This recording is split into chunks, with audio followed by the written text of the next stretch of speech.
지난주에 저희가 로마서 1장 1절부터 사실 17절까지의 말씀을 살펴봤는데요. 지난주에 이제 배경 설명하다가 거의 다 시간을 소비했고, 왜냐면 로마서가 우리는 자꾸 교리서로 접근을 하잖아요. 근데 교리서가 아니라 이게 서신서예요. 편지는 쓴 상황이 있고 받아봤던 사람들에게 이 편지를 썼던 이유가 있는데 그것들을 잠깐 찾아보는 일들을 했었습니다. 그거를 정리해드리면, PPT를 잠깐만 띄워드리면, 지난주 잠깐만 정리하고 넘어가도록 하겠습니다. PPT를 잠깐만 띄워주시면 제일 끝에 앞에 거를 보여주시면 됩니다. 제가 지난주에 요 두 가지를 말씀드렸습니다. 요 두 가지가 로마서를 기록했다고 바울이 로마서 안에 자신이 왜 로마서를 기록했는지에 대해서 설명을 해놔요. 그것이 우리가 지난주에 1장에서 살펴봤던 거는 로마 교회에 내가 복음을 나누고 싶다라고 이야기를 합니다. 이 상황에 대해서는 말씀드렸습니다. 바울은 자기의 복음을 설명을 해야 돼요. 말씀드렸지만 로마 교회는 바울이 개척한 교회가 아니에요. 바울은 자기가 개척한 교회에서도 복음과 사도권이 공격을 당했습니다. 그건 우리가 잘 알고 있는 로마서를 기록하기 전에 기록된 게 고린도 전후서인데, 고린도 전후서에 바울의 주된 이유 중에 하나는 바울의 복음과 사도권의 변론입니다. 자기가 개척했고 자기가 복음을 전했잖아요. 거기에서도 복음에 대해서 계속 논란이 일어나요. 근데 로마는 바울이 개척한 교회가 아닙니다. 그 이유에, 그것에 대해서는 지난주에 설명을 드렸습니다.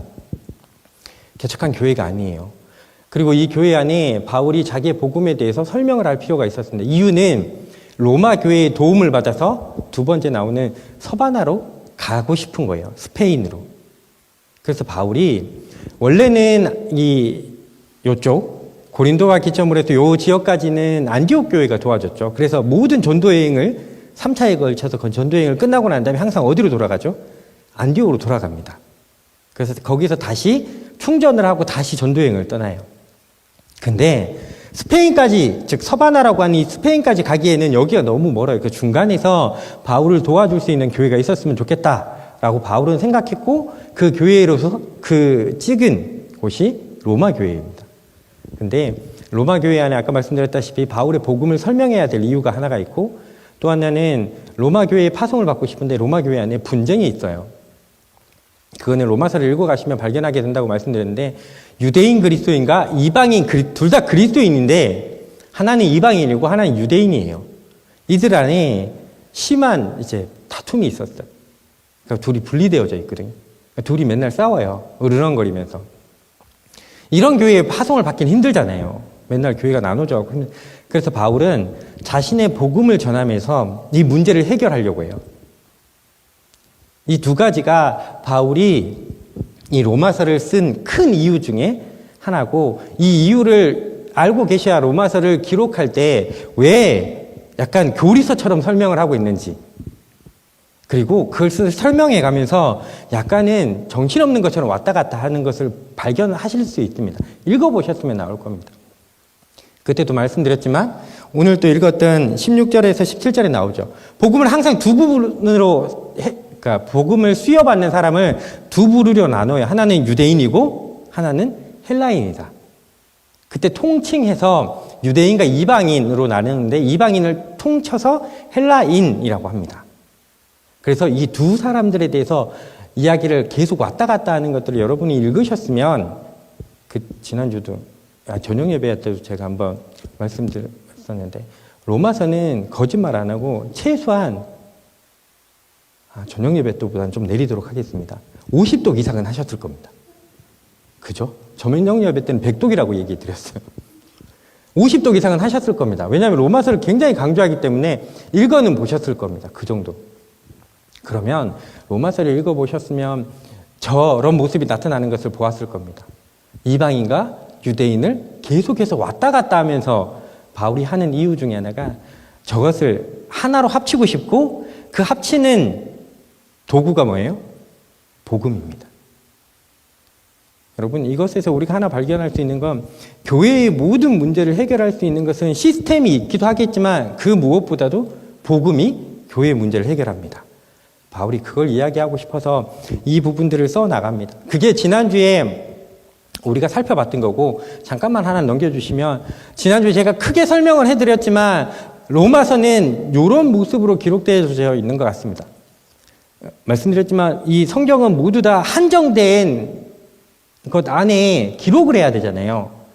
그러면 잘 갖추지 않으면 하고 싶은 말이 많은데, 옛날에는 글 쓰는 게 되게 힘들었어요. 종이도 좋지 않고요, 펜도 좋지 않아요. 그리고 그것을 무한정 찍어낼 수도 있지 않고, 어느 정도 한정되어 있는 것에 자기가 이게 하나님께로부터 이 말씀을 전하는 걸 꼭 기록해야 될 것만 기록해야 됩니다. 그러니 논리적이어야 되고 조직이 있어야 돼요. 보시면 이제 저랑 일부 예배를 많이 하셨던 분들은 저 ABCD가 익숙할 겁니다. 인사말이 처음 1장 1절부터 17절까지 나오고요. 그 다음에 8절부터 17절까지가 바울이 로마를 가고 싶다, 내가 왜 로마를 가고 싶은지에 대한 이유, 로마서를 기록한 이유를 하고요. 근데 그게 뒷부분에 보시면 15장 22절부터 23절까지, 아니 33절까지 또 저 이야기가 다시 나옵니다. 로마를 가고 싶다. 왜 가고 싶은지. 그러니까 앞에가 복음을 나눠주고 싶다, 뒤에가 너희의 파송을 받아서 서바나로 가고 싶다 라고 이야기하고, 끝날 때 인사로 끝납니다. 인사로 시작해서 인사를 끝내고 그 사이에 왜 가고 싶은지, 그리고 한가운데 복음에 대해서 이야기하는. 근데 복음의 이야기가 죄의 문제를 다루고 난 다음에 이 죄의 문제를 예수 그리스도가 해결을 하십니다. 그걸 어떻게 우리 것이 되죠? 믿음으로 우리의 것이 됩니다. 근데 바울이 여기서 끝나지 않아요. 믿음은 반드시 삶의 모습으로 나타납니다. 그리고 그것을 끝내고 난 다음에 진짜 실질적으로 삶에서 어떤 모습으로 나타나야 될 거냐를 12장부터 쭉 설명을 해요. 거룩한 산제물로 드려라. 그러니 너희 잘났다고 제발 서로 싸우지 말고 약한 자를 돌보면서 살아라. 뭐 이런 얘기를 쭉 하게 되어집니다. 이것이 로마서의 전체적인 방향의 흐름이라는 것을 한 번만 살펴주시면 감사할 것 같고, 오늘은 그 부분에 중에 1장 원래는 18절부터 몰려오고 가사가 16절부터 다시 좀 살펴봤으면 하는 건데요. 제가 지난주에 다는 아니지만 로마서 안에서 복음은 뭐라고 말씀드렸는지 기억나시는 분 계십니까? 제가 3절과 4절, 1장 2절, 3절, 4절을 가지고 복음에 대해서 지난주에 잠깐 이야기했었습니다. 복음은 예수 믿고 천국 가는 게 이게 다가 아니에요. 2절과 3절과 4절에서 복음은 뭐죠? 하나님이 우리의 주인 되시는 거예요. 복음은 이제까지는 죄가 우리의 주인이었거든요.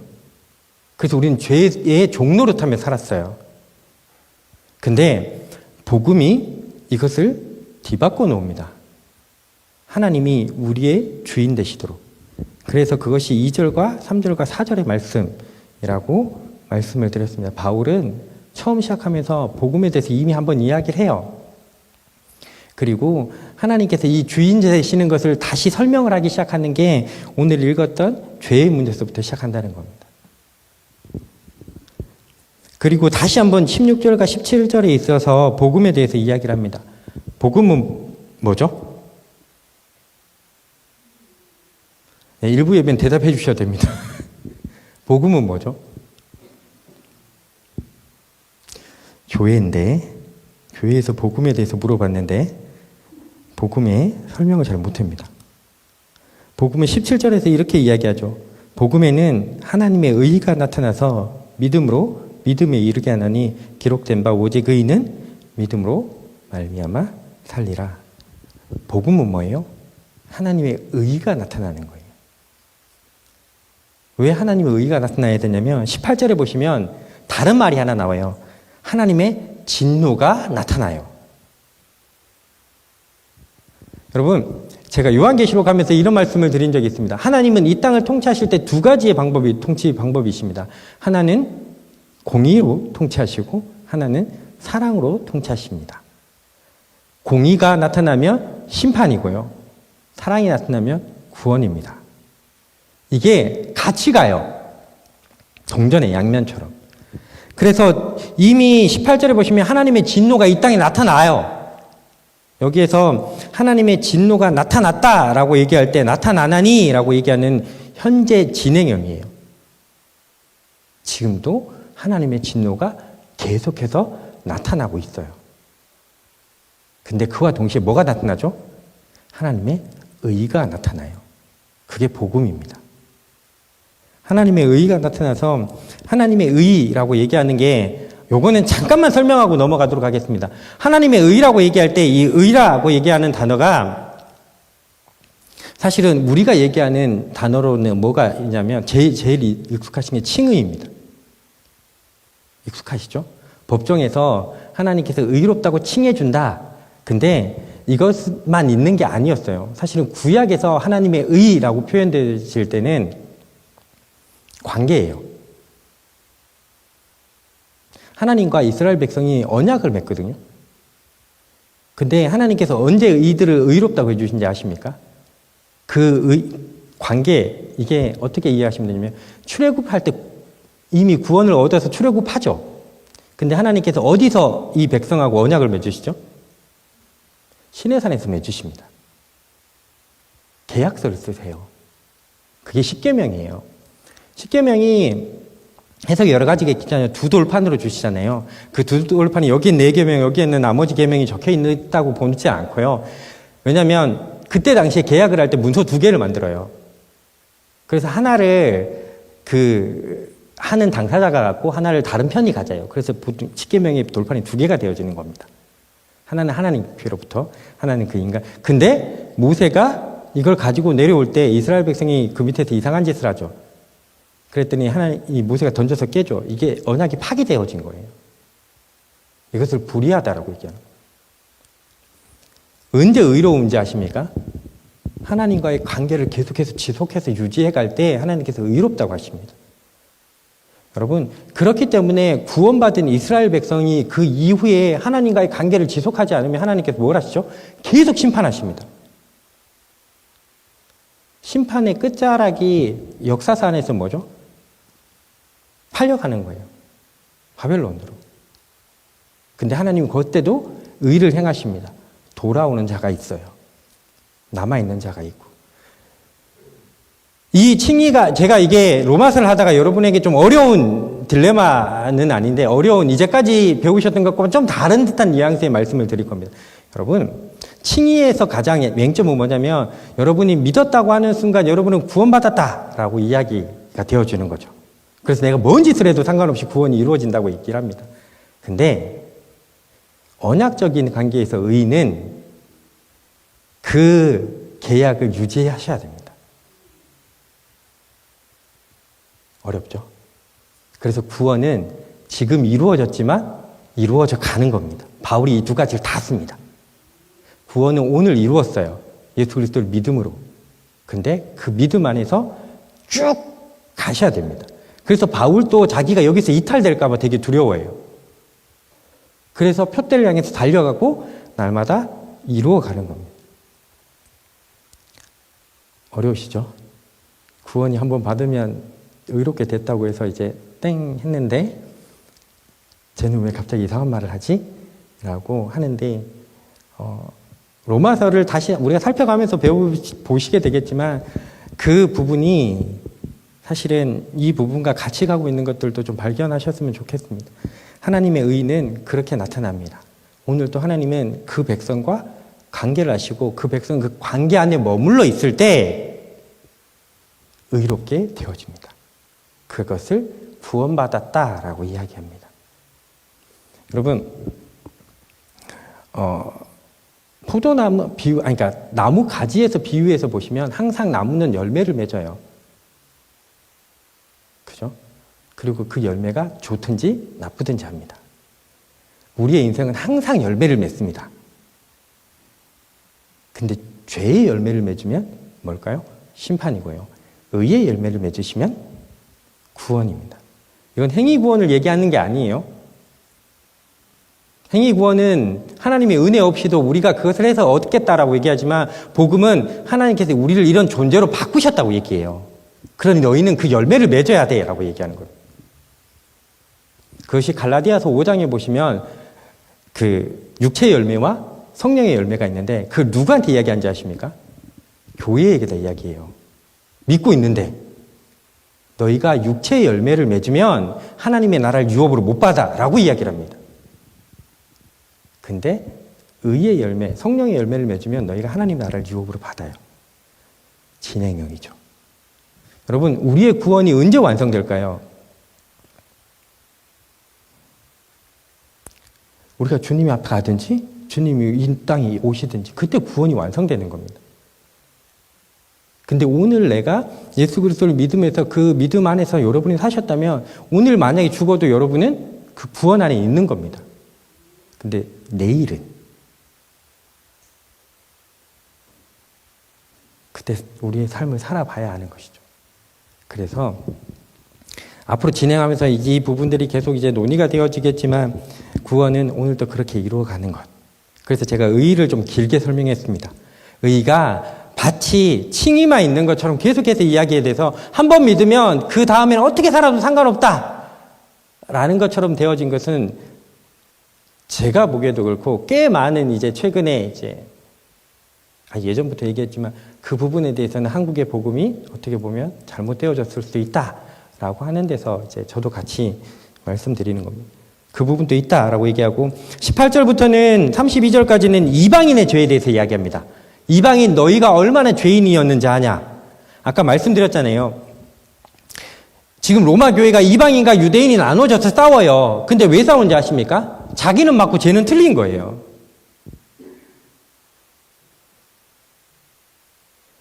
분명히 다른 부분이 있거든요.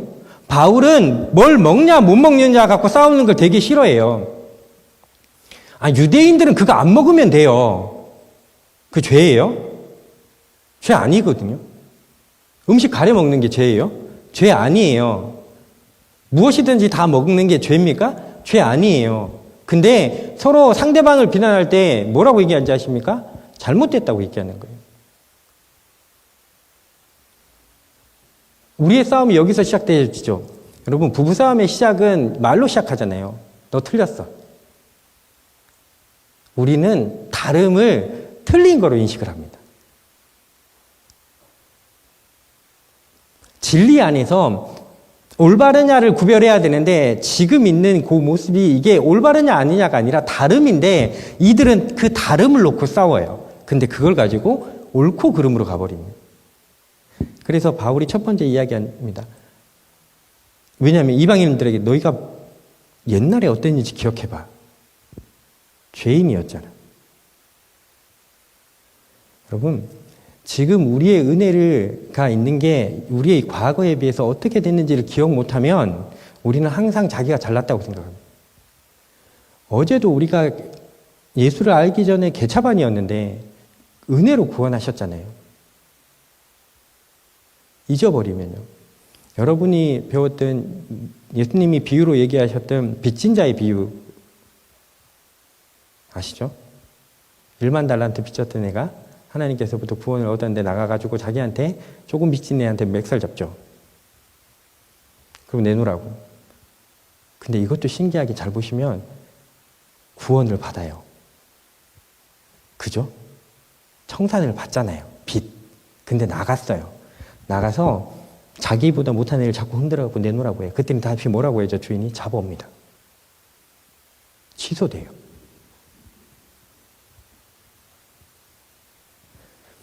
여러분, 우리가 이 이방인들에게 하는 얘기가 그거예요. 너희가 어땠냐?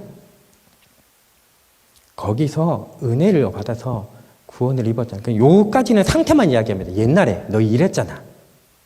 그러면 그 사람들이 약간 수국해지는 거죠. 이 사람들의 죄는 되게 분명해요. 하나님께서 모든 만물에 하나님을 알 수 있도록 보여줬는데 너희가 하나님을 인정하지 않았지 않냐. 그리고 죄를 지었지 않냐. 거기서 구원을 얻지 않았냐. 근데 지금 먹는 것 때문에 싸우냐? 먹는 것 때문에 네 형제를 뭐라고 하냐? 라고 이야기를 합니다. 그것이 1장 1절부터 32절까지 길게 되어져 있습니다. 여기에서 우리가 오늘 한번 살펴볼 것은 이방인들에게 바울이 죄에 대해서 이야기할 때 21절의 말씀을 한 번만 보시겠습니까? 21절의 말씀입니다. 21절을 한 번만 읽어보시겠습니다. 시작!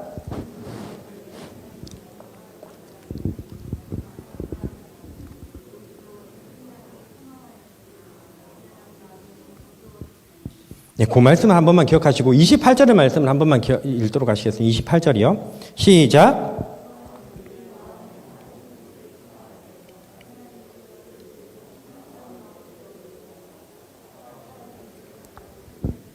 죄가 뭐죠?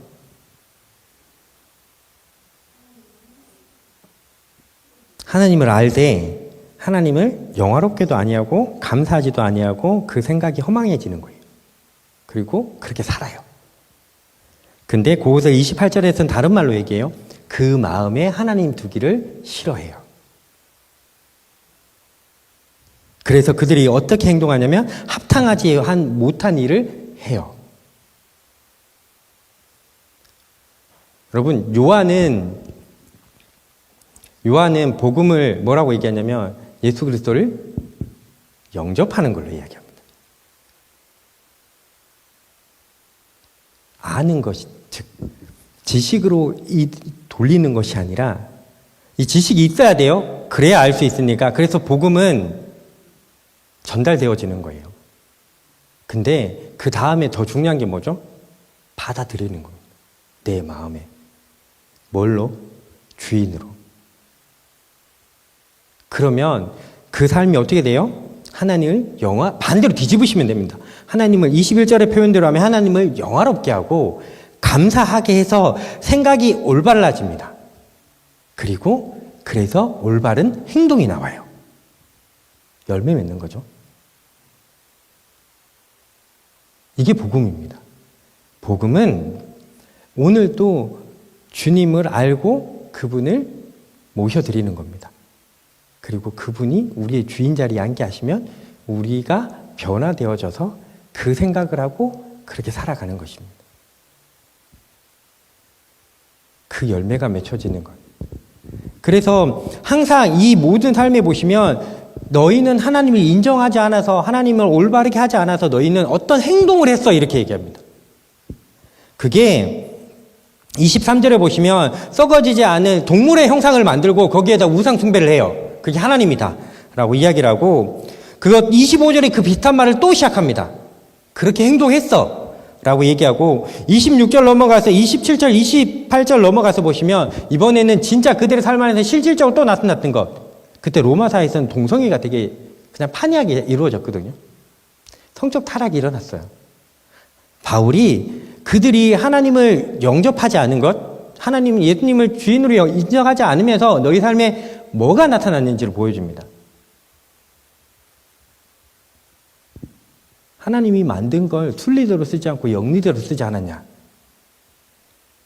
그리고 그것이 29절과 30절에 보면 길게 나눠서 얘기하죠. 불의, 추악, 탐욕, 악의가 가득하고 시기, 살인, 분쟁, 사기, 악독, 그 다음에 수근수근하는 거, 비방하는 거, 능욕하는 거, 교만하는 거, 자랑하는 거, 악을 도모하는 것, 부모를 거역하는 것. 이게 다가 아니에요.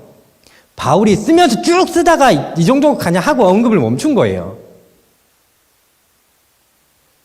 하나님을 주인으로 인정하지 않고 그 생각이 변화되어지지 않으면, 마음이 변화되어지지 않으면 반드시 이런 열매를 맺는다라고 얘기합니다. 그리고 무서운 것은 32절에 보시면 그들이 이 같은 일을 행하는 자를 사형에 해당한다고 하나님께서 정하심을 알고도 라고 이야기합니다. 이들이 결국은 심판받는 이유가 뭐죠? 이 행위 때문인 거예요. 근데 이 행위가 어디서 와요? 하나님을 인정하지 않으면서 오는 겁니다. 여러분, 복음은 이걸 바꾸는 거예요.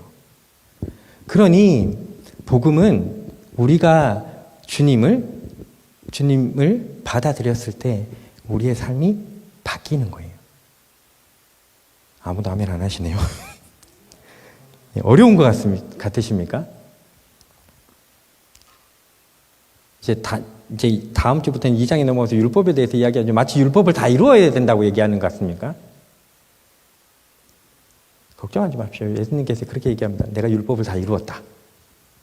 그분을 우리가 받아들이는 거고, 그 받아들여서 우리의 정체가 바뀌었으니 우리는 그렇게 살아서 열매를 맺는 겁니다. 그것은 오늘도 복음을 이루어가는 겁니다.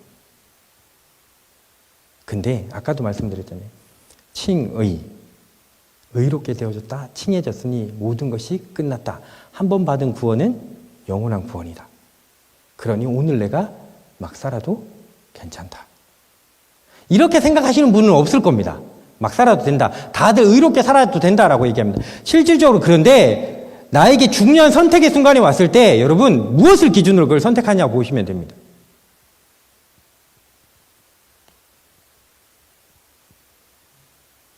그때 진짜 이 선택이 하나님께서 주신 정체성으로 선택하는 것인지를 보셔야 됩니다. 그러지 않고 하나님 의롭다고 해주시니 천국 가는 건 일단 따놨으니 일단 이 땅에서 편해지고 보자 라고 하시면 모르겠습니다.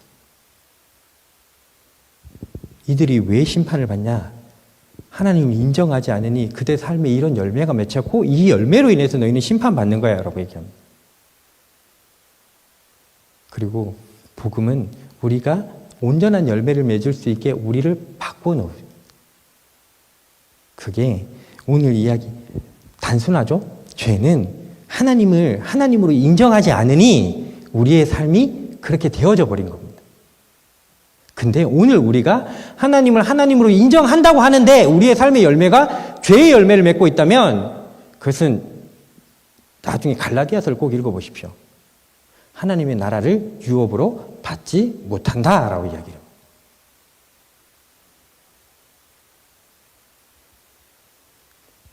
오늘도 이것이 떨어져 있는 게 아니에요. 칭의는 잘못하다가는 삶과 이것을 분리시키려고 해요, 자꾸. 근데 우리 종교개혁주의 있잖아요. 종교개혁에서 얘기하고 싶었던 거는 칭의와 성화는 동전의 양면이라고 얘기한 겁니다. 그 누구도 칭의와 성화를 분리시키지 않았어요. 근데 어느 순간 교리화되어지면서 분리되기 시작해요. 구원은 칭의로 받고 성화는 상급대처럼 된 거예요. 성경 어디를 읽어보셔도 제가 계시록 하면서도 말씀드렸지만 어디를 읽어보셔도 상급에 대한 논의가 없어요. 상급이 뭔지 아십니까? 구원이 상급입니다. 그게 최고의 상급이에요. 근데 그 구원을 마치 따놓은 당상으로 만들어버리니까 그 구원이 하찮아진 거예요.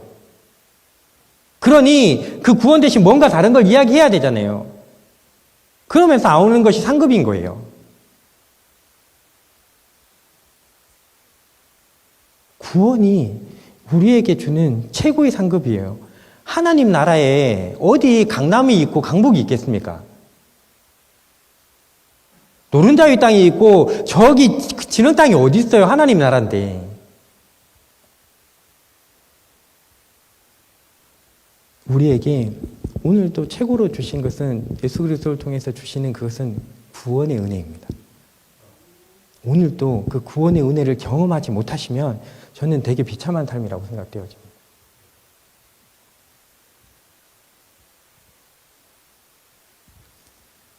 죄. 하나님을 되게 단순하게 계속 반복하죠.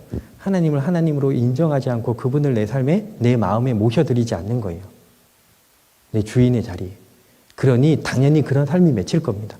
근데 그렇게 모신 이게 로마 교회에게는 너희는 이 밑에 이런 게 열매 맺으면 안 되지 않냐? 근데 여기에 꽤 많은 것을 보면 상대에 대한 이야기 행동이에요. 미워하는 것, 그 다음에 교만해서 자랑하고, 악을 도모하고, 그 다음에 시기, 분쟁, 사기, 악독. 지금 이방인과 유대인 사이에 분쟁이 일어나니 이거잖아요. 이게 어디서 왔니? 이렇게 물어보는 겁니다. 야, 너희 진짜 예수님을 주인으로 섬기고 있니? 이렇게 질문하는 거예요. 아니면 빨리 돌이켜야 돼요. 그 삶으로 바울이 이 부분에 있어서는 이야기합니다. 여러분, 이 부분에서 오늘 하려고 하다 좀 애매해서 시간이 넘어가는 것은 하나님께서 심판의 모습이 뭘로 나타난지 아십니까? 24절부터 28절까지 3번 똑같은 단어가 나옵니다. 버려두셔야 내버려 두십니다. 그냥. 이게 하나님의 심판의 모습이에요. 내버려 두세요, 그냥. 제가 가끔 어떤 분들하고 이야기하다 이렇게 얘기합니다. 우리가 주님을 믿고 나아가다가 잘못을 했을 때 하나님께서 쳐주시면 진짜 감사하셔야 됩니다. 내버려 두시지는 않았잖아요. 근데 내가 예수 믿는다고 하는데도 내가 불법을 행하면서도 잘 돼요. 그러면 여러분 심각하게 버림받았냐를 고민하셔야 돼요. 그러면 안 되거든요. 주님은 그걸 용납 안 하시거든요. 왜? 죄는 반드시 심판하셔야 되니까. 내버려 두셔요. 하나님의 심판의 무서움이 로마서 요 1장 안에서는 내버려 두심으로 나타났다라고 얘기합니다. 오늘 또 우리가 감사하셔야 될 것은 우리가 혹시 약간 엇길로 갈 때 주님께서 이렇게라도 해서 돌아오는 겁니다. 그래서 목자가 2개 들고 다닌다고 배우셨죠? 뭐죠? 지팡이와 막대기라고 배우셨잖아요. 엇길로 갈 때 때려갖고 제대로 가게 하는 거. 그것이 은혜입니다. 없었으면 좋겠지만 혹시 그런 일이 있더라도 하나님께서 그렇게 쳐주시는 것은 하나님께서 오늘도 우리를 버리시지 않은 거예요. 하나님께서 이 부분에서 말씀하시는 것은 오늘 여러분이 결론적으로 정리를 하셔야 되는 죄가 무엇이냐. 그리고 그 죄에 대한 하나님의 심판은 버려두심. 그러면 우리는 복음으로 새롭게 되었으면 이 죄를 뒤집는 거예요. 죄에서 예수님께서 우리의 죄를 위해서 죽으셨으니까 그러면 우리는 어떤 존재가 되었는가? 하나님께서 우리의 주인이 되셨고 우리의 마음과 우리의 생각이 변화되어져서 이 열매를 안 맺어요. 1장에 나오는 열매가 우리 삶에 없어야 됩니다. 그런 분들 되시길 주님의 이름으로 축복합니다. 그래서 오늘 또 우리는 예수 그리스도를 믿음은 뭐예요? 받아들이심으로 복음을, 그 구원을 이루어가고 있다. 그것이 로마서에서 이야기하고 있는 한 단면인 것을 기억하시고 오늘도 그런 모습으로 살아가시는 분들 되시길 주님의 이름으로 축복합니다.